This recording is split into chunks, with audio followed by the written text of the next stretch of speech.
Hiraku was a bum with a life so miserable that God decided to reincarnate him in another world to live peacefully. However, everything changes when he unlocks overpowered farming abilities, causing monster girls to move into his farm and beg for his sausage. The story begins right after Hiraku's untimely death, when his soul orb appears in heaven before the anime god, who apologizes for making him live a cruel life and offers to reincarnate him with a healthy, almost superhuman body. He then asks Hiraku to name any skill he wants for his next life, but because he was betrayed in the previous one, Hiraku asks to be a farmer. Are you out of your mind? So he can live a laid-back life somewhere remote. Hearing this, the anime god grants him the almighty magic tool, capable of transforming into any farming equipment at will, and sends him to a remote forest. There, Hiraku wakes up, thinking he'd be living his new life on easy mode. However, when he realizes that he's stranded, he morphs his tool into a hoe, tills the ground, and discovers that he can work for hours without getting tired. Hiraku explores the forest in search of food, but suddenly hears a strange sound, realizes the forest is teeming with wild animals, and starts searching for a safe haven until he finds a giant oak tree. While he clears the land around the tree, a monster rabbit with anger issues attacks him, but he one-shots it with the almighty tool, feasts on it, and continues cultivating his land. The next day, when his seedlings sprout, he builds a fence to protect them. Afterward, he spots a pair of dogs in distress and lets them in when he learns that one of them is pregnant. The next day, when it gives birth, he feeds both of them some meat to celebrate and hires them as his new guard dogs. Meanwhile, the anime god checks on Hiraku, only to realize that he yeeted the poor guy into the infamous forest of death. Devastated, he considers calling Hiraku back up, but since that's against the rules, he ends up praying that Hiraku's plot armor keeps him alive till the end of this recap. A few days later, Hiraku discovers that any crop he plants with his almighty tool grows exponentially well. So to appreciate the gods for their blessings, he erects their statue under the oak tree. After that, he locates a river with clean water and starts building an aqueduct to channel some of the water to his farm. Some months later, Hiraku senses that winter is coming, so he begins storing food and firewood. Later on, one of his dogs finds a giant demon spider named Zabuton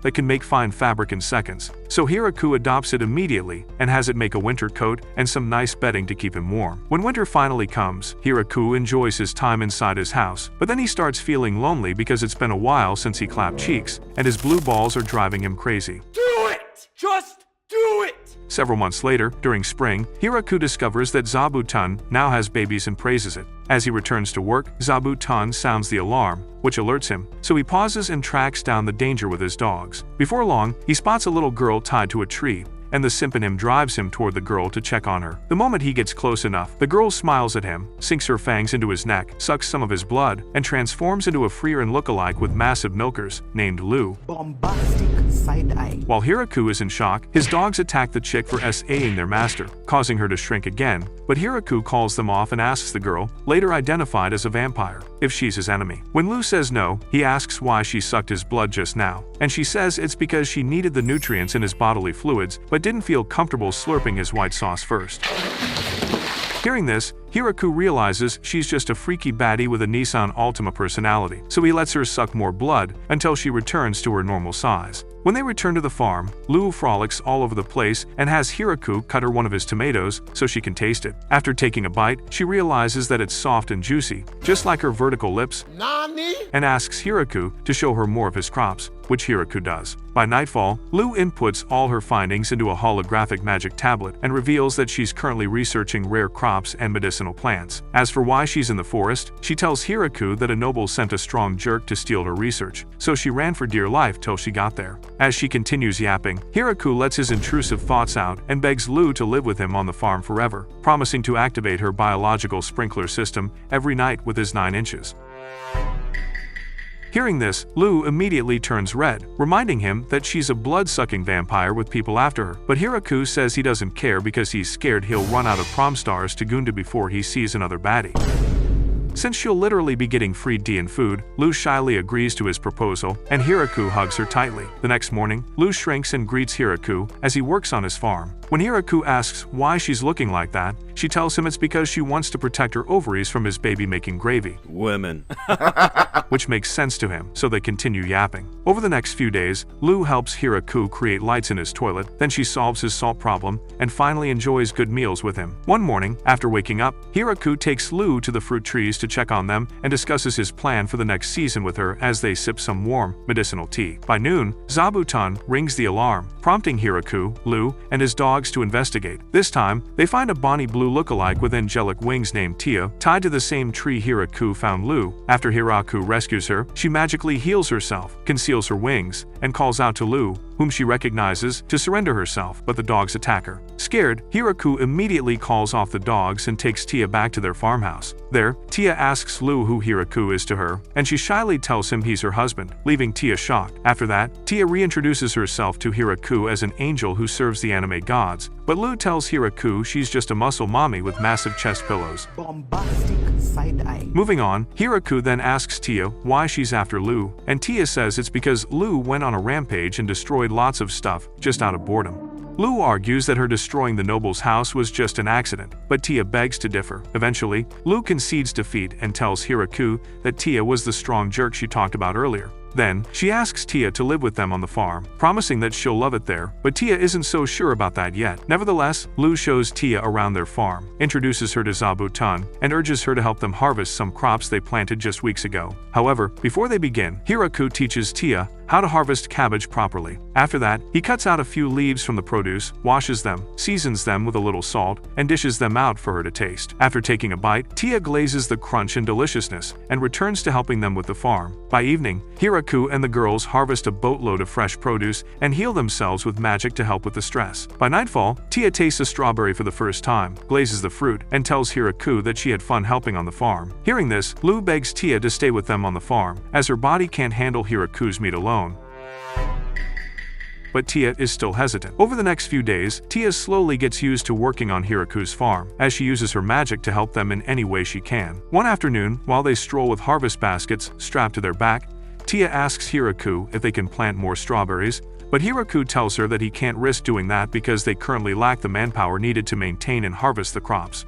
Not long after, Hiraku and the girls return home to find more puppies added to their litter. After petting them, Hiraku realizes that the little shed he built for them earlier might not be enough to house their large family, so he builds a bigger dog area next to their orchard. Before long, Tia tells him she needs to go somewhere, promises to be back soon, and flies away before he can respond. A few days later, she returns with 7 elven baddies, introduces all of them to their new master, and tells Hiraku their sob story. As it turns out, the poor things used to live in a village up north until a war with humanity almost wiped them all out. In the aftermath, they scattered across the land and have been living as nomads ever since, constantly searching for a home. That said, Tia assures Hiraku that the elves are excellent workers and urges him to consider hiring them. So Hiraku follows her advice and hires them on the condition that they all get along. With that settled, Lu introduces the elven girls to all their animal friends, but rather than blushing in awe, they all become scared and collapse. Over the next 10 days, Hiraku works together with the elves, learning as much as he can from them, and helps them build a fully functional, rectangular duplex with basic amenities installed. After the job is done, they all move in, and Hiraku tours the dining area, the living room, the storage room, and the bedrooms upstairs. As time goes by, the elves get used to working on the farm and eating raw garlic like they're beefing with Dracula. One time, while their leader, Leah, is snacking on some raw garlic, Hiraku learns that elves use fire and eat meat, and expresses his surprise. He tells Leah that he thought elves are like Twitter vegans, who hate carnivores and are one with nature, but Leah takes a little offense at his words and reassures him that they're not like that. After Hiraku apologizes, she tells him that they're planning to mine some metals and do some blacksmithing work for him, and Hiraku reluctantly gives her the go-ahead. Over the next few days, Leah and her elves build a giant furnace that can melt iron and create a beautiful wok for Hiraku to fry things in. Hiraku is stoked to see this and thanks them dearly for helping him out, but Leah isn't happy because they have no male specimen to clap their cheeks and give them little elven babies. To avoid trouble, Hiraku ignores that statement and gives her a thumbs up instead. The following day, one of the elven baddies finds yeast from somewhere and asks Hiraku if she can make bread from the wheat flour he keeps in his pantry. After Hiraku permits her, she goes on to create an assortment of beautiful breads, which Hiraku and the other girls enjoy. During lunch, Hiraku suddenly asks Lu if the land they've been farming on belongs to someone. When Lu tells him that it's technically under the control of the demon lord, poor bro freaks out, as he's scared he'll have an issue with his farm, but she reassures him that it's all good, as long as he built his stuff brick by brick. Later that night, while Leah, Tia, and Lu snack on some tomatoes, they all discuss how surprisingly dumb and unknowledgeable Hiraku is, despite having exceptional farming skills, and just make fun of him. The next day, Hiraku wakes up to continue work, only to find out that Zabuton captured a queen bee the size of your big head. He asks if it'll be eating the bee, but Zabuton signals that it'll befriend the bee instead. At this, Hiraku builds a wooden shed for the bees, and in 10 days, the queen and her workers build a hive inside it. One afternoon, after checking the hive, Hiraku digs a massive reservoir in the ground outside and tells Leah about his plans to complete his aqueduct to draw water from the river to the reservoir. Leah then asks him if he's made any significant progress since he started, but when Hiraku says no, she moves on to brainstorm an effective construction plan with him. Initially, Hiraku suggests they build the waterways out of stone, but when Leah tells him the forest doesn't have enough stone, he suggests they use wood instead. Hearing this, Leah tells him again that using wood is risky because the gaps would cause a leakage. Left with no other choice, Hiraku compacts all the dirt he dug out for his reservoir earlier into several U-shaped water troughs, and has the girls work with him for days to install them. Once the aqueduct is complete and the reservoir filled, Hiraku spots a few small monster fish shaking inside his water gate. As he observes and wonders how to cook them, a much bigger one lunges at him. But Hiraku slices it into 3 medallions and slowly roasts it over a fire. While he's at it, Tia and Lu get a little hesitant to eat it because they're scared they'll get a stomachache. However, once he's done cooking, Hiraku serves it to both of them, but they urge him to taste it first. At this, Hiraku takes a bite, realizes it tastes exactly like salmon, and encourages the other two to try it. When they eventually do, they marvel over how delicious it tastes, and so Hiraku serves the other girls, preserves the fish in salt, and stores them. Before long, he finds out that the rice he planted earlier is already sprouting, and decides to build a rice paddy to transplant them too, since rice can't grow in normal soil.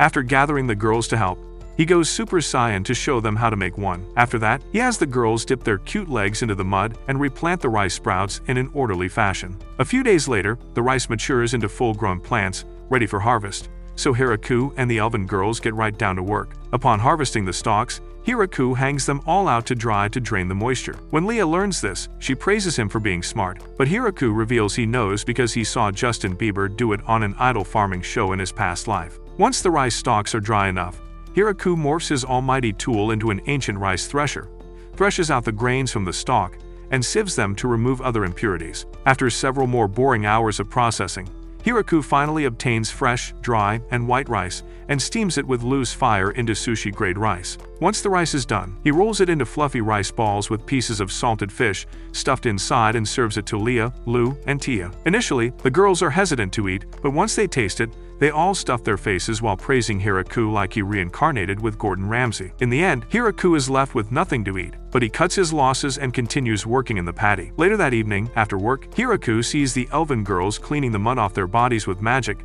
and decides to build a bathhouse. Since he can't just magically clean himself, he arranges a meeting with Lu, Lee, and Tia, explains what a bathhouse is, sketches the schematics of the entire hot water system, and convinces them to build it with him. Later on, Hiraku and the elven girls commence building the wooden bathhouse, but then he gets worried about dumping their bath water back into the river, since the fish there can't pay 50k for it. When the girls learn of this, Tia advises that they use slimes to purify their wastewater, since they eat waste and dead organic matter. Although Hiraku is grossed out at first, he lets Tia fly away and find slimes, which he later dips in his wastewater pathway to do their job. Following this, Hiraku goes to grab some firewood for the bath. However, while he's at it, he finds mushrooms growing on one of the logs there, morphs his magic tool into a small hammer, and hammers 2 more logs, praying that they grow should take mushrooms. Later that night, he gathers all the girls in front of the bathhouse and tells them to strip down before entering, but Lee urges him to show them how it's done. Despite being surprised, Hiraku removes his clothes, ensuring he covers his junk. Then he takes them inside, rinses off his body, and dunks himself in the bath. While he soaks in the warmth, the girls fling their clothes away and join him inside, causing Hiraku's wood to stand at attention. The next day, Hiraku's dogs find 5 new elven baddies from the woods and bring them to the farm, hoping Hiraku lets them live there. After the necessary introductions, Hiraku permits them to live on his farm, and almost immediately, Leah leads the girls to begin building their own home, while also upgrading Hiraku's home to accommodate more baddies at night. Meanwhile, Hiraku's head dog, Kuro, suddenly starts yapping about its origin story. Apparently, it used to be a free-spirited wolf that never bowed to anybody until one day when he met the love of his life and got his butt clapped by her. Following that, Kuro traveled with his girlfriend, got her pregnant along the way, and started thinking of ways to leave for milk. However, before he could do that, A grappler bear beat them black and blue and left them with grave injuries. Upon surviving the attack, Kuro and his girlfriend were so weak that they had to leave their former spot and travel to the center of the forest. There, they found their master, Hiraku, sensed the limitless power emitting from his tool, and just gave up on life, thinking he would murder them. However, when Hiraku fed and nurtured them and their puppies, Kurao and his girlfriend were so touched that they decided to make Hiraku their master and multiply under him.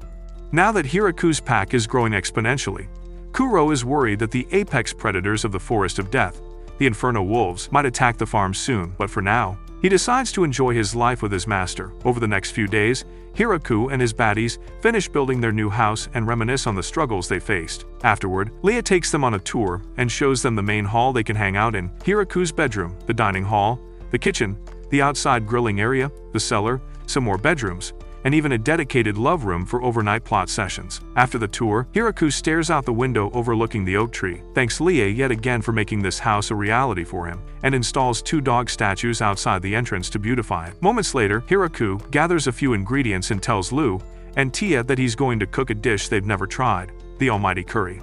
After seeing how many ingredients Hiraku needs to make it, Tia asks Hiraku if the dish would be tough to make, but Hiraku recalls the process of cooking curry and assures the scared girls that it's not that hard to cook. That said, he takes them to a special part of his farm, where he grows spices, and explains that his almighty tool lets him grow spice plants that are really sensitive to seasonal weather. Soon after, he begins harvesting cumin and tells Lu that it's an aromatic that gives curry its signature aroma.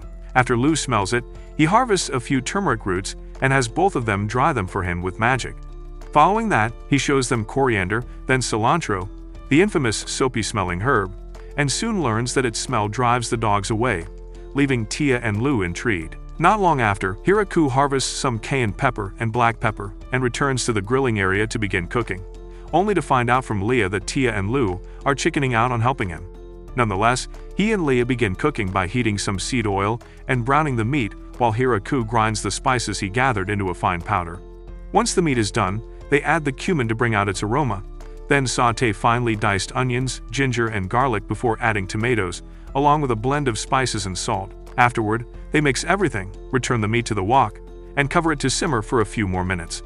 Before long, Hiraku remembers he still has to make naan for the curry, so he quickly prepares some dough, has Leah roll it out with a rolling pin, and then sticks it to the side of his wok to roast it. Later that evening, Hiraku gathers every girl in his harem, serves them each a bowl of curry with 2 slices of naan, teaches them how to eat it, and watches them all glow as they happily stuff their faces like fat cows. After eating, Hiraku realizes there's nothing left for him to eat, but he eats the last piece without complaining. A few weeks later, winter draws nigh, so Hiraku gathers as much firewood and bedding as he can, while Leah and the elves focus on construction.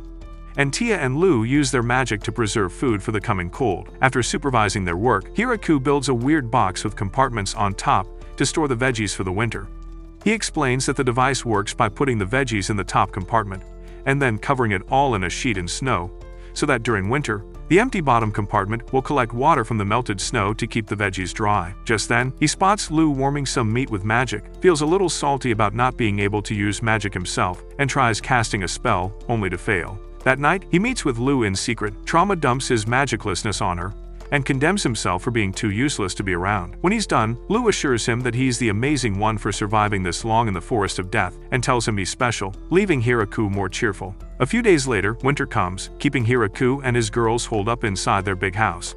To keep things fun, Hiraku carves several wooden board games, like reversi, chess, and mahjong, and teaches the girls how to play reversi first. Amused by how easy it is, Lu challenges Tia to a reversi match, and Tia happily welcomes the challenge. Just moments into the game, Tia gets the advantage over Lu, as she locks down all her tiles. However, Lu doesn't want to concede defeat at all, so she flips the board over to destroy the game, claiming that her hand slipped, only for Tia to magically rearrange the tiles with insane precision. As the game continues in chaos, Hiraku leaves for the other room and finds Kuro playing chess the right way with another dog. Initially, he believes dogs are dumb and can't understand the rules, but to his surprise, Kuro defeats its opponent and sends it sitting in a corner. Right after, Lu shows up and nonchalantly challenges Kuro to chess. Hiraku immediately tries to warn her, but Lu ignores him, only to get defeated so badly that she becomes depressed right after. Feeling sorry for her, Hiraku challenges Kuro, alongside Leah, to a game of mahjong to get revenge, fully convinced that Kuro wouldn't be able to understand such a complex game. However, before he knows it, Kuro not only defeats him but also Leah and one more elf, leaving him devastated. A few weeks later, Hiraku builds a bowling alley to make things more fun and tests it out, only to knock down just 8 pins. Soon after teaching the girls how to play, they end up getting strike after strike, which makes Hiraku a little jealous, but in the end, they enjoy their winter by chilling and eating nice, warm comfort food. By spring, Hiraku, Lu, and Tia all wake up one morning to begin their planting season. However, as they're about to get to that, Zabutun rings the alarm. Then they suddenly hear boss music in the background, and soon spot an insanely powerful dragon approaching their farm at super speed with murderous intent. After a huge roar, the dragon shoots a huge fireball at the entire farm, but Lu and Tia erect a defensive barrier to block it. Following that, Leah and the elves rush to put out some of the small fires that landed on the farm. But deep down, Hiraku knows that if he doesn't stop the dragon for good, then they're cooked, literally. Just then, out of his drive to protect everyone, the almighty tool morphs into a fancy, legendary spear, which Hiraku immediately throws at the dragon. When it blocks it, Hiraku throws another spear, and this time, it hits the dragon's chest and brings it down, leaving Tia and Lu in shock. Shortly afterward, Hiraku and his girls track the dragon's body down to the site it landed. There, Hiraku asks the girls a few questions to make sure the dragon was acting alone and not sent by an enemy. After confirming that it wasn't, he takes the dragon home, pan-sears, steams, and simmers some of the meat into beautiful, medium-rare steaks. While eating, Lu asks Tia if she would have been able to block Hiraku's spear attack from earlier, but Tia assures her that she would have died, leaving Lu in awe of how powerful Hiraku actually is. Several thousand miles away, in the demonic kingdom of Galgardo, 3 of the Demon Lord's generals, Bezel, Randon, and Gratz, all meet at the Demon Lord's castle to discuss the dragon that Hiraku shot out of the sky. At first, they all believe it's all a joke, but when Bezel confirms the story is actually true, Randon and Gratz cower in fear of Hiraku and consider resigning. In another mysterious lair, a mysterious dude named Gucci discusses the Hiraku incident with his dragon master, Drime. Despite recognizing Hiraku as a threat, they both decide to stay low for now to avoid any conflict. The next morning, Hiraku decides to process the grapes in his orchard into wine, so he calls the girls together, has them harvest the grapes, and builds a treading vat for them to mash the fruit in while he stands near the tap to switch barrels once they're full. After more preparation, he instructs the girls to walk on the grapes in a circular motion, but since their motion is so out of sync, they end up falling. To solve this, the elves sing a song they can all dance to keep their rhythm, and this works so well that Lu and Hiraku get dragged into the fun. Later that evening, after filling all 16 barrels with grape juice and skin, Hiraku starts complaining that they made too much wine. But the girls assure him that once the juice is fully fermented, they will drink it all. Around that same time, the goddess of agriculture meets with the anime god who reincarnated Hiraku and trash talks him for ruining Hiraku's first life and sending him to the forest of death to live his second life, while also giving him the divine spear to destroy the dragon. Scared, the anime god begs her, claiming she also permitted him to do that. But since the spear is highly known for draining its user's life force till they die, the goddess loses her cool, trash talks him again for letting Hiraku erect such an ugly statue of her, and sentences the poor guy to 300 more years in limbo. A few days later, Hiraku finds Lu's younger vampire sister, Flora, tied to the same tree she was back then, and brings her to the farmhouse. After introducing herself to Hiraku, Flora quietly trash talks him for looking so weak, but Lu reassures her that Hiraku is much stronger than she thinks, so she apologizes for her rude behavior. Soon after, Hiraku cooks Flora a large dinner to make her feel more at home, and Flora stuffs her face without hesitation. While eating, she asks Hiraku about the white stuff floating in her soup, and Hiraku tells her it's called tofu, not what you were thinking about. After that, he tells her a bit more about other food seasonings, like miso and soy sauce, and the microorganisms causing fermentation. Impressed, Flora records the information in her holographic magic tablet, and leaves the next day to spread the miso and soy sauce gospel to the world. 1 month later, she returns with an army of beautiful demi-human maids, and some cows they can milk to make butter and cheese. While Hiraku interacts with them, Tia suddenly realizes that she's the only angel there, so she leaves for a few weeks and returns with her underlings, some lizardmen, and a chicken to start their poultry, which Hiraku really appreciates. Over the next few days, Hiraku realizes that Flora's maids are half ogres and super efficient with chores, but a bit poor at cooking. Knowing this, he tries teaching them several cooking methods he knows, but when it was time for them to try it out, they end up cooking up a giant, unappetizing monster rabbit leg. Meanwhile, Tia gathers her underlings and instructs them to patrol their borders for threats, while the lizardmen work on labor that requires strength outdoors, like construction, making things much faster.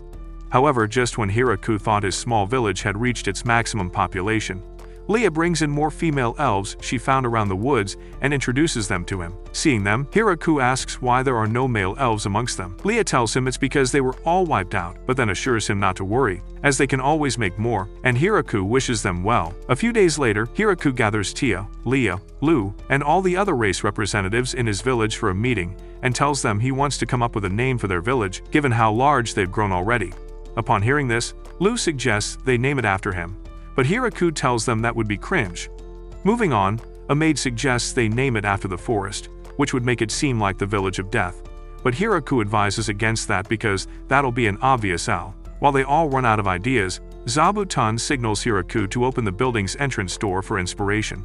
When he does, he sees the tree outside and ultimately decides to name the village the Great Tree Village, which everyone likes. By nightfall, he hosts a huge bonfire party, complete with all the booze they need, to celebrate the naming of their village. As the party begins, his citizens start calling him mayor, and Tia and Lu urge him to claim the title for himself, adding that he deserves it. After 2 hours of partying, Tia gets drunk along with Lu and signals to Hiraku to sit near her. When he does, she reassures him that they're all enjoying their time there. Following all that small talk, the drunk duo toasts to the success of their village and continues enjoying their party. A few days later, while Hiraku and his citizens do their daily routine, one of Tia's angels reports that a messenger from the demonic kingdom has arrived to see Hiraku, so Hiraku rushes to the entrance to greet them. After he introduces himself as mayor, the messenger, who happens to be Bezel, presents him with some fancy ancient medicine and a message from the demon lord, seeking to discuss the status of their village. Hearing this, Hiraku immediately suspects that the demon lord is trying to reclaim their land as his territory, so, to avoid coming off as hostile, he offers to pay 10% of their harvest as taxes if the demon lord lets them continue living on his land. For some odd reason, Bezel immediately agrees, so Hiraku takes him to their farmhouse, signs a contract of agreement, and politely sends Bezel back to his base with a farewell gift. Shortly after, Lu and Tia praise Hiraku for making Bezel sign a tax contract at a rate of 10%, when it's usually supposed to be 50 or 60%. Aside from that, the demon lord collecting taxes only once per year means they can't accurately measure what they produce, which is a really big thing for them. By nightfall, Bezel returns to the demon lord's castle and tells Randon and Gratz that Hiraku is submitting to their military force, even after two-shotting a dragon. As the duo nearly piss themselves in fear, Bezel admits he didn't have a choice but to accept their terms because Tia and Lu, both incredibly powerful mages, and an entire army of strong people, were on Hiraku's side. Having said that, he tells them about the farewell gift Hiraku gave him, but Gratz opens it to find 6 apples inside and nonchalantly eats one of them. While he enjoys it, Bezel also spots a piece of fabric made by Zabuton, a demon spider, and the thought of them having that makes Randon get up to resign. A few days later, Drime and Gucci show up at the farm to get acquainted with their neighbors and present a fancy sword to commemorate their visit. After accepting their greetings, Hiraku tells Gucci that he wishes to invite them inside, but Drime's size is making that hard for him, so Gucci has Drime shrink into his human form and introduce himself. Later that night, Drime gets wasted on Hiraku's booze and starts acting like a fool, but to avoid disgracing themselves before their hosts, Gucci has him return to his dragon form and fly them back home. The next morning, Hiraku meets with Leah and another elven baddie named Lalasha and asks if they can help him build a guest house that can accommodate 4 people for their visitors to treat them more cordially. Although they agree to build it, Leah advises building one that can fit about 30 people, as they feel larger groups will soon show up, and Hiraku permits them. Over the next few days, while the elves construct the house, Hiraku recognizes how harshly Tia's angels and lizardmen treat their guests in response to Zabuton's alarm signals. To solve that, he has Leah make a bell for Zabuton so it rings only when guests show up. Following that, Hiraku suggests that he, Tia, and Lu should greet their guests henceforth. But when the maids and lizardmen protest against that, he ends up adding a few high elves, maids, and lizardmen to his welcoming party. A few weeks later, a small group of beastmen from a nearby village, led by a beastman named Garf, shows up, introduces themselves, and tells Hiraku that they wish to establish trade relations with their village. Before Hiraku can respond, Lu steps up and asks Garf if this is their whole group. When Garf tells her it is, she exposes the other two runts hiding behind them and warns him to behave himself very nicely, or they'll be churned into human cheese. After the altercation, Hiraku welcomes the beastmen in, but Tia and Lu lock them all inside the guest house, leaving him shocked. When he asks why, they tell him it's because they don't trust the stunt they pulled earlier, and also because they didn't bring any gifts with them at all, which speaks very poorly of them.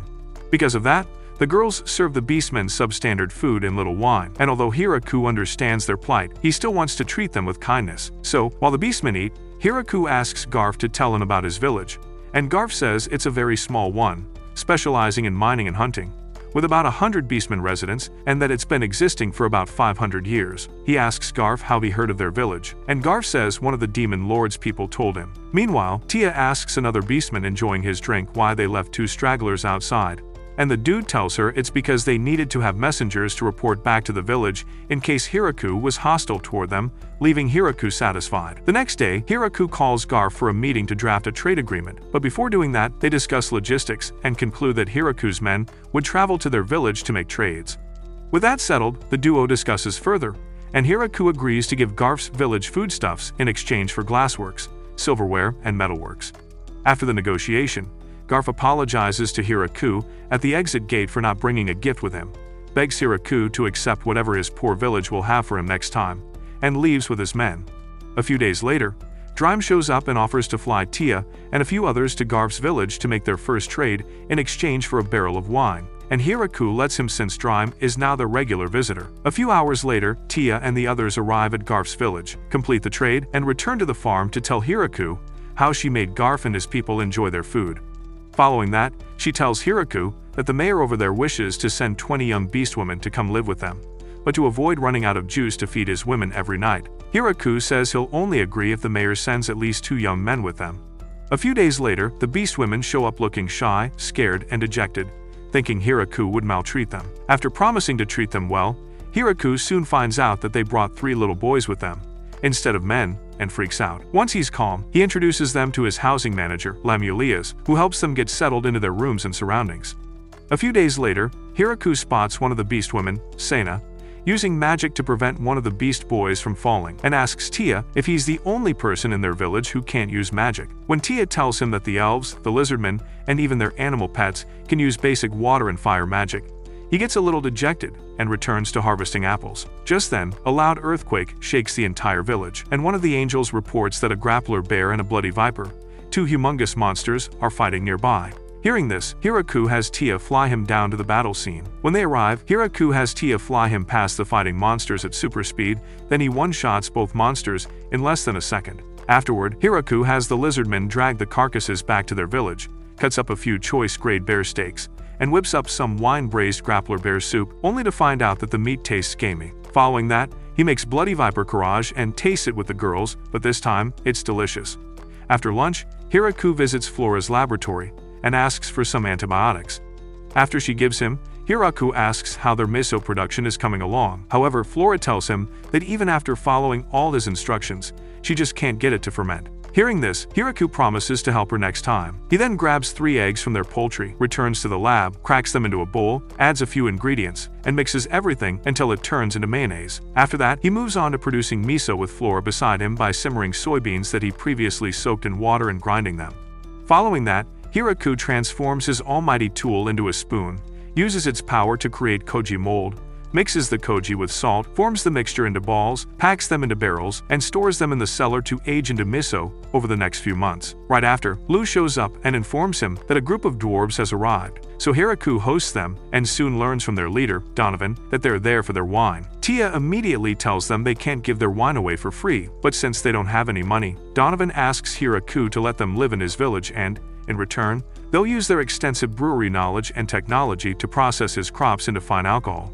After Hiraku agrees, Donovan and his men set up a pilot plant right there and distill some corn into corn whiskey. Once they're done, Hiraku drinks the crystal clear whiskey and is so surprised by how strong it is that he hires them as the village's brewers.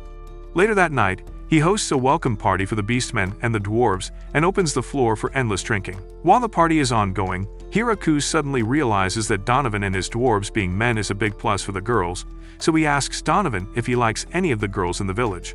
To avoid catching a Diddy charge, Freaky Donovan says he doesn't like his women young. Instead, he loves them with beards, leg hair, and looking like that zesty dude in every high schooler's classroom. The following morning, a hostile dragon swiftly flies towards Hiraku's village. But as Hiraku summons his golden spear to murder it, Drime shows up and pushes the dragon away in midair. Not long after, another dragon joins the fight. But this time, Hiraku hurls his spear at it, only for it to dodge it. As he's about to throw another one, Gucci immediately shows up and begs him to stop, claiming the dragons aren't his enemy. Minutes later, all three dragons return to their human form, and Drime introduces the two dragons from earlier as his daughter, Lasti, and his wife, Graphaloon. Confused, Hiraku asks Drime why his wife and daughter are there, but Graphaloon tells him it's because Drime's constant sneaking out to come there every night caused them to believe that Unk was getting himself some side nookie. Hearing this, Drime crashes out and asks them if they think a spineless coward like him can handle having an affair, but before they can respond, Hiraku apologizes for earlier. At this, Drime stops him and makes his wife and daughter apologize for being rude instead. After that, Hiraku leaves them to continue working, and Drime tells his family that they need to be on Hiraku's good side because he has the military power to nuke them out of the sky. Realizing he's right, Graphaloon instructs Lasti to live in Hiraku's village so she can make sure they never become Hiraku's enemy, and Lasti obliges. Shortly after, Lasti introduces herself to Hiraku and tries to help him harvest some crops, but her overwhelming strength is far too much for the fruits to handle. Even after trying gently, she sneezes and creates an explosion, leaving Hiraku and Tia sad. During a discussion, Hiraku learns from Tia that dragons like Lasti are great nerds to keep around. So he changes her job and has her meet with Beezle the next time he comes over to collect taxes. During their negotiation, Lasti changed a few conditions in their contract to suit Hiraku, but poor Beezle was so scared of her that he immediately agreed and sent him off with fruits and veggies different from what he initially ordered. Hours later, after telling Gratz and Randon about his ordeal with the infamous Lasti, Beezle comes up with a plan to keep an eye on Hiraku. The next day, he meets with his daughter, Flaurum, tells her about Hiraku's village, and instructs her to infiltrate and investigate their military strength covertly. After the meeting, Flaurum travels to the village and is welcomed by the new head of diplomatic operations, Lasti. While Lasti yaps all the formal jargon, Flaurum remembers her to be the infamous dragon everyone's afraid of and immediately behaves herself. Soon after, Lasti shows her around the farm, but deep down, Flaurum finds it weird that she's doing something this basic. Before long, Tia shows up to inform Lasti that someone from Garf's village just showed up, but as Lasti leaves to attend to them, Flaurum spends the next few hours investigating the entire farm, its people, and how odd the entire structure seemed. After that, she visits the woods, spots Hiraku's pack of inferno wolves and demon spiders patrolling, and immediately feels her confidence as a magician drain. Not long after, while she tries to figure out who the mayor really is, Hiraku walks past her and stops to say hi, but she rudely ignores him and leaves because he's a mere human. Moments later, when she learns that Hiraku is actually the almighty mayor, Flaurum shrieks in fear and immediately begins treating Hiraku with respect the next time they see each other on the field. Some days later, Hiraku and the girls discover a drunk, red slime inside a wine barrel that used to be full, and they quickly conclude that the sneaky little thing drank the entire thing. Given how much they love their booze, the girls crash out and demand that Hiraku destroy it, but Flaurum shows up and explains that destroying it will not work, so everyone eventually calms down.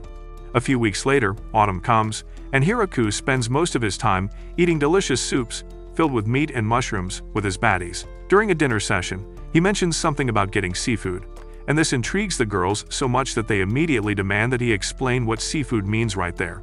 Hiraku responds, telling them a few seafood options he enjoyed in his past life, but the girls interpret them so wrongly that they begin to imagine the most diabolical sea monsters. Eventually, Flaurum figures out Hiraku's point and advises that they trade with a port city within the boundaries of the demonic kingdom. After some further discussion, Lasti, Flora, Lou, and Flaurum fly to the city to discuss with the head merchant there and come up with a trade agreement. 3 days later, they return with the president of the port city's trading company, Michael, and present him before Hiraku. After the necessary introductions, Michael presents all the varieties of fish he brought for Hiraku and promises to bring the kombu that Hiraku requested later. Once that's settled, Michael states the 3 main goals he wishes to achieve through their trade agreement: getting acquainted with Hiraku, becoming business partners with him, and, lastly, becoming the village's official government purveyor, meaning he wants to serve as their middleman trader. Noticing Hiraku's confusion, Michael promises to get him several times more value for his crops if they can hire him as their middleman, then shows Tia and Lou his catalog. Later that evening, after finishing their discussions, Lasty morphs into her dragon form and flies Michael back to his city. On the way home, Michael freaks out and reminisces over the moment the girls first arrived at the port city 3 days ago. Upon hearing of their arrival, Michael initially wanted to send them away, since their method of approach was immature. However, at the last minute, his merchant intuition kicks in, warning him not to ignore this, so he changes his mind and goes to see them. When he realizes that the mayor's entourage consisted of the daughter of a demon lord's general and a terrifying dragon, he gets a mini freak out, but keeps his composure and walks outside to check out the produce they brought him. After seeing the soft, juicy, and super expensive fruits they brought him, he immediately decides to do business with them, has several of his men package their finest catches of the day, and nearly loses his mind when Lasty flies him to the village. Given everything he's experienced before now, Michael is glad to have made the best deal of his life, but he's scared his body will pay the price later. Meanwhile, Hiraku cooks up a nice seafood stew with Michael's gifts and enjoys it with the girls for the night. The next day, a white dragon shows up and sets a part of the forest on fire to challenge Hiraku. Seeing this, Hiraku hits it with his legendary spear and watches it crash land into the woods nearby. Soon after, he tracks the dragon down and finds a girl named Hakuren, laughing and admitting defeat. Confused, Hiraku asks her why she attacked them, but as the inconsolable jerk thinks of a lie to tell him, Drime shows up and reintroduces the idiot as his elder sister. Apparently, Hakuren found out Drime was trying to marry Lasty off to Hiraku, got jealous that Lasty found a husband before her, and came there to vent her anger on the poor forest. Pissed, Hiraku grabs her head, warns her never to cause problems for people anymore, and forces her to clean up her mess. By nightfall, Hakuren and Drime eat and drink for a while before finally settling down for a complex 4-man game of mahjong with Hiraku and Lasty. Before the games begin, Hakuren suggests they bet something to make things more fun, but Hiraku isn't sure what to bet, so they eventually decide to play strip mahjong. About an hour into the game, Hiraku loses so badly that he's already down to his last piece of clothing on his drawers, and begins wondering what the heck is happening to him. Sadly, as he's about to play his trump card, Lasty, Drime, and Hakuren defeat him again, forcing him to remove his last defense and show the girls his 9-inch schlong. Meanwhile, Beezle hosts a meeting with Gratz and the demon lord himself, Galgardo, and tells them that Lasty, a feared dragon, has joined Hiraku's village now. While Galgardo just lives in his mind, Gratz tries to get Randon's approval to secure funds, only to realize that the poor demon has already resigned. A few weeks later, Hakuren becomes a teacher at Hiraku's school as punishment for not wanting to do any chores around the place after joining the village. One afternoon, 3 Lamia girls, unclad from the waist up, showed up at the village bearing precious gems and begged Hiraku to save their lives from the inferno wolves that attacked their dungeon. When Hiraku learns that the wolves were his, he decides to help them by trading their gems for some quality crops and sends them back home with a gentle warning to cover their chests the next time they show up. After their meeting, Hiraku employs the girls to carry their trading goods for them, increasing his village's visibility, and decides to plant more crops to meet the incoming demand. Later that night, 3 little twerps from the demonic kingdom's noble family meet up with Galgardo's daughter, Yuri, lie to her that Hiraku is keeping their 4th friend, Flowrum, hostage in his village, and convince her to send troops to defeat Hiraku's village and rescue her. Meanwhile, Beezle secretly visits Flowrum and tells her about the 3 idiots who filled Yuri's head with half-truths and convinced her to mobilize their army. Shocked, Flowrum asks where Yuri plans to attack, only to learn that it's Hiraku's village. Realizing they stand no chance against him, she loses her mind, but Beezle explains that Galgardo is too foolish to stop his daughter. Since Yuri plans to attack the next day, Beezle instructs Flowrum to secretly rout their forces behind Hiraku's back to avoid appearing rebellious, and she agrees. The following day, Flowrum secretly has the Lamia girls put the fear of God in Yuri's troops before they reach the village and manages to send them away. After that, she takes the 3 idiots, along with Yuri, back to the village, introduces them to Hiraku as people willing to work themselves to death for him, and convinces him to let them work for her so she can dispose of them if they try any funny business against the village. After Hiraku leaves, Flowrum reminds the girls that their sins aren't forgiven yet, and that they'll have to earn them. To stay low-key, she tells Yuri not to expect any princess treatment while she's here, and to her surprise, Yuri happily obliges. Soon after, Flowrum shows them the orchard, the rice paddy, the contraption, and their fruit fields. During the fruit field tour, the 3 idiots suddenly start yapping about the fancy fruit their slaves used to serve them back in the kingdom, which ticks Leo off, but Flowrum shuts them up by giving the death stare. After the tour, while Florim introduces Yuri to Lasti, the three idiots realize that they'll be laughing stocks back home if they stay at the village for too long. So, over the next few days, they try to escape, only to be caught by Hiraku's animals each time. Eventually, they admit defeat and decide to work under Florim as her assistants. One day, Yuri spots Florim petting one of Hiraku's inferno wolves and asks if it's really okay for them to be doing that. After assuring her that it is, Florim teaches the princess how to play catch with the wolves, and Yuri actually finds it fun. Shortly after, Yuri comments on the peaceful state of the village and apologizes to Florim for trying to bring war and conflict to the village. After accepting her apology, Florim asks why Yuri didn't listen to her back when she warned them never to fight the village, and Yuri says it's because she was just scared that Florim was in trouble. Touched, Florim apologizes for being such a burden, promises to keep Yuri in the loop next time, and returns to the dining hall for dinner. The next day, Yuri coerces her three idiotic friends to join the Beast Boys to harvest the crops in the fields. After a bountiful harvest, they cook up a nice lunch and enjoy themselves under some shade. Later that day, Beezle shows up to take Yuri back to the kingdom. While she bids them farewell, she learns from the three idiots that they plan on staying behind to continue eating all their food and helping others, wishes them well, and leaves with Beezle. A few days later, Beezle appears before Galgardo, who complains about his daughter's odd behavior ever since she came back and tells the old man that she's definitely just growing up. Hearing this, Galgardo crashes out, thinking that she's fallen in love, but Beezle, who's about had it with his boss's stupidity, just warns him not to destroy his daughter's life and drags him to his next meeting. A few weeks later, Hiraku's village began its pre-winter crop harvest and ended up harvesting way more produce than expected. Since they literally have nowhere else to store the excess, Hiraku decides to give the excess away to Hiraku's dragon mom and dad. Over the next few days, Hiraku has Lasti give some food away to Drime and the port city they're trading with. While she was at it, she helped the port city slaughter a sea monster plaguing them and brought the carcass home as meat. Shortly after, Hakurin also traveled north to see her family and returned a few days later with a bunch of dark mountain elves who wish to live in Hiraku's village. After an awkward introduction, Hiraku promises the girls that he will accommodate and build them a place to stay, and this makes the girls so happy that they try to repay Hiraku by helping him hunt wild animals, only to fail each time. Eventually, their leader, Ya, gives up and apologizes to Hiraku for being useless, but Hiraku urges her to keep herself safe first. Following that, Hiraku shows her the pottery he's been trying to create with the sand around his village.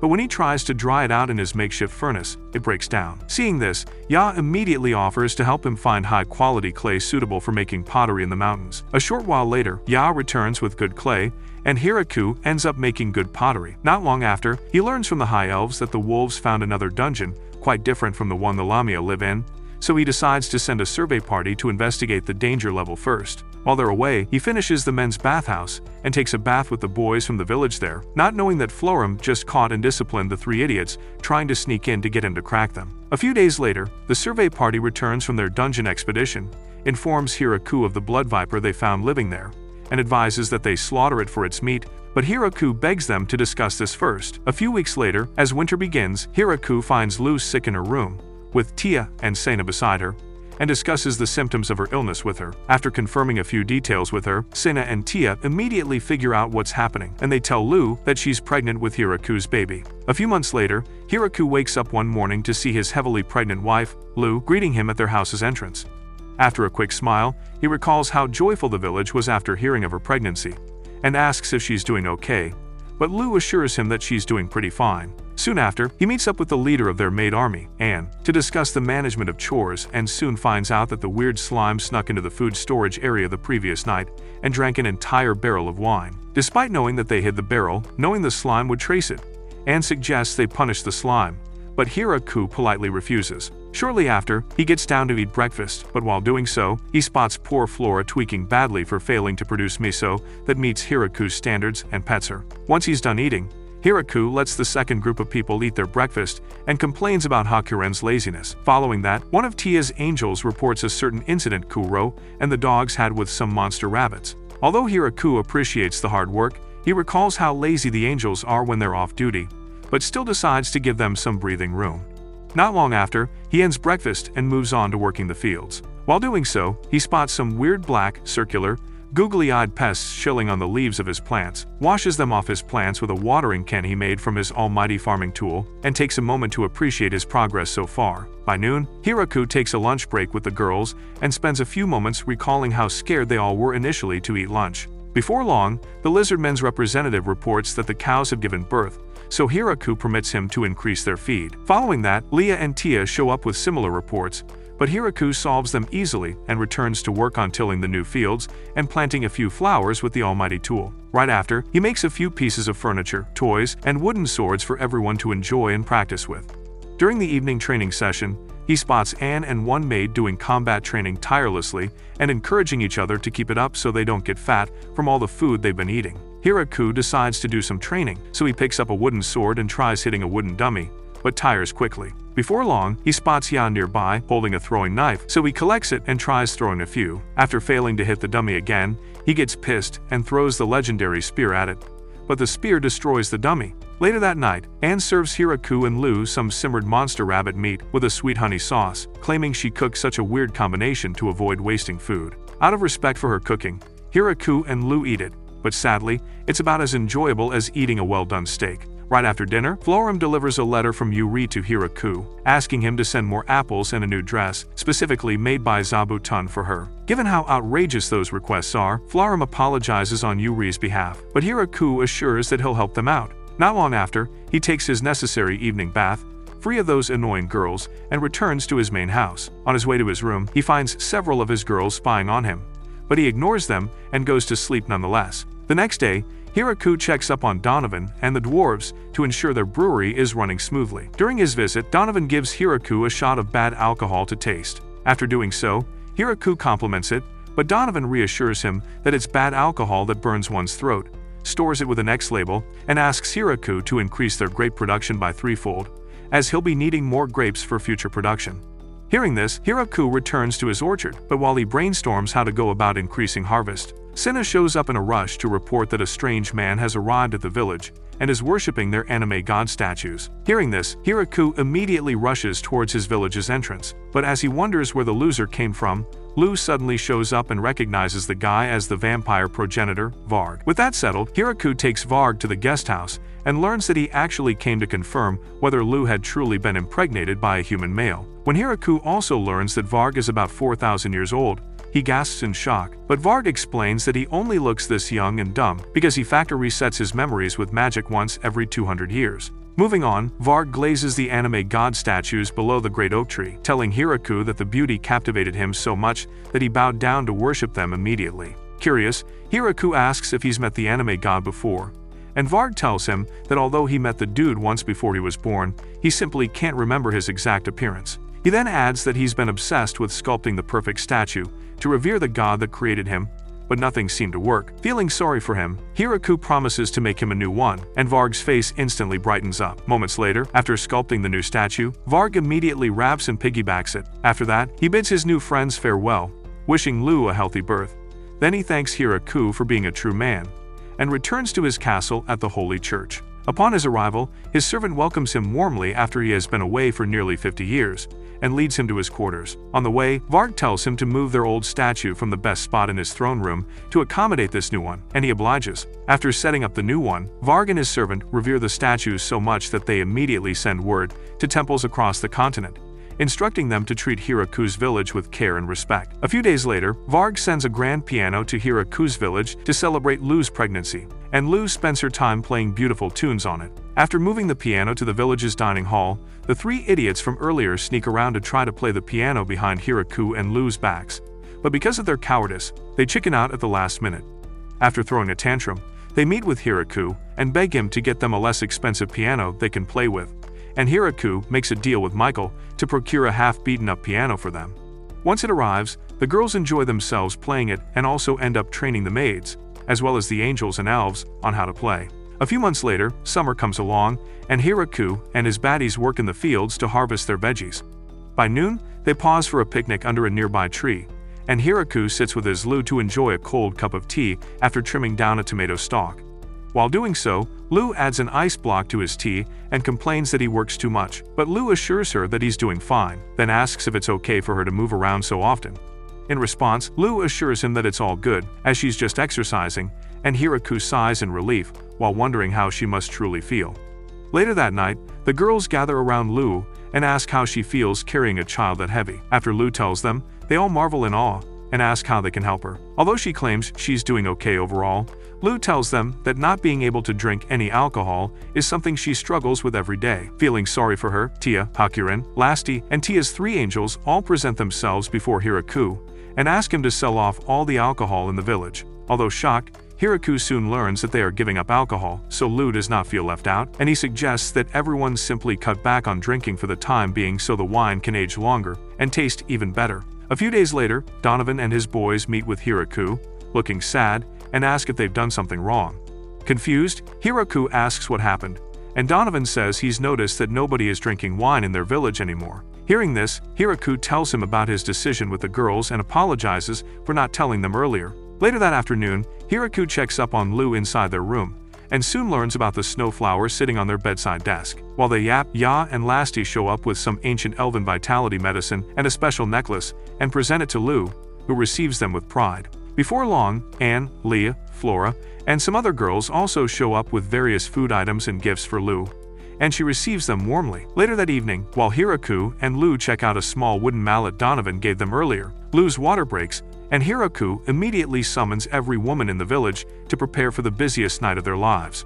A few hours later, while Lu is in labor, Hiraku returns to the cave under the tree, where he used to sleep when he first arrived at the forest, gazes at the world's double moons, and reminisces on the progress he's made ever since he came by before falling asleep. Very early the next day, he returns to their room and finds his wife holding a cute, white-haired baby boy. He very carefully handles the baby boy as he sleeps, stares into his eyes, unable to believe that he's now a father, and vows to protect him with his life. A week later, Hiraku returns to work after naming his son Alfred, and reminisces on all the wonderful things and memories he's created after his reincarnation. Following that, he realizes he needs to do something to thank the villagers for their kindness and hard work during Lu's pregnancy, comes up with a brilliant plan, and calls them up for a meeting at the village's dining area. Once they're gathered, he shows them a silver reward coin he's been developing secretly and adds that he'll be giving them out to those who helped build up the village to thank them for their hard work. Seeing this, Tia asks whether the coins can be used as currency to buy things in the village, and Hiraku not only assures them they can but also spends the next few minutes explaining what they can do with the new currency. Once he's done with the explanation, he ends the meeting and distributes 3 coins to everyone in the village, ensuring he gives his animals 30 silver coins each since he can't give every one of them. Right after, Hiraku learns that although some citizens traded their coins for wine right away, others bought furniture, weapons, or just kept them as a keepsake. With this, he started introducing the reward medals as precursors for currency, but it grew way too fast and forced him to work overtime just to satisfy everyone. One day, one of the little beast girls tries to pay Hiraku to give her a baby, but to avoid catching a diddy charge, he refuses the request, encourages the little ones to use their money to rent him for the rest of the day. Later that night, Hiraku and Lu host a party to celebrate the birth of their son and kick it off with a heartfelt speech. After that, the party begins, and Hiraku watches, alongside Lu, while everyone drinks, dances, banter, and enjoys themselves. Before long, Donovan and his men bring in a barrel filled with new wine he and his boys made just for Hiraku and Lu to celebrate their son's birth, and urge them both to smack it open with the small hammer he gave them earlier. After doing that, the party reaches higher heights, and things get even more fun. However, Donovan soon realizes that Lu still can't drink alcohol while breastfeeding, so he decides to bottle the wine up and age it for years until Alfred grows up and is strong enough to drink it. The next day, when Beazle, Randon, Gratz, and Golgardo find out about Alfred's birth, they all conclude that they have no choice but to maintain an amicable relationship with the village by marrying off one of their nobles to Hiraku. When Golgardo hears of this, he immediately throws a tantrum, warning that he won't marry Yuri off to Hiraku, but his generals just stare at him in disappointment. Meanwhile, Hiraku finds out from his girls that over 100 new immigrants plan to migrate to their village in search of greener pastures. At first, he's a little scared that this might be overdoing it, but Lu encourages him to get to work with the other girlies and build an extension of their village to accommodate everyone. This brings us to the end of the video. What do you think happens next for Hiraku and his village of baddies? Let us know in the comments below. And if you want more anime recaps like these, watch this video instead.